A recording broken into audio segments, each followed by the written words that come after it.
అంటే అప్పట్లో సినిమా వచ్చింది ఉదయ్ కిరణ్ మనసంతనుగా, ఇప్పుడు అలాంటి సినిమాలు కూడా రావండి. ఎలా మీకు? చాలా ఎక్సలెంట్ ఉంది, చాలా హ్యాపీగా ఉంది. మళ్ళీ ఉదయ్ కిరణ్ చూసినట్టు అనిపించింది, చాలా బాధగా కూడా అనిపించింది. మంచి యాక్టర్ కోల్పోయాం.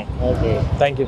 సినిమా అయితే చాలా బాగుంది. ఉదయ్ కిరణ్ అయితే అసలు చనిపోయినట్టు కూడా తెలియట్లేదు, చూస్తుంటే చూడాలనిపిస్తుంది. ఉదయ్ కిరణ్ యాక్టింగ్ మాత్రం సూపర్. సినిమా అయితే ఆసం, మళ్ళీ చూడాలనిపిస్తుంది ఉదయ్ కిరణ్ యాక్టింగ్. ఇప్పుడు అందరు కిడ్స్ కి లేటెస్ట్ గా చూస్తున్నారు తప్ప అప్పట్లోని ఈ మూవీస్ ఒక ఊపే. మీకు లవ్ స్టోరీస్ అనగా మన ఉదయ్ కిరణ్ లవ్ బాయ్ అని అంటారు అప్పట్లో. సో ఇలాంటి మూవీస్ మళ్ళీ రిలీజ్ చేయడం, ఈ ఎవరైతే చూడలేదో థియేటర్ ఎక్స్పీరియన్స్ అవ్వలేదో వాళ్ళకి మళ్ళీ చూపించడం అనేది ఒక మంచి థాట్. ఇలాగా కొనసాగితే మనకి బాగుంటది అనమాట.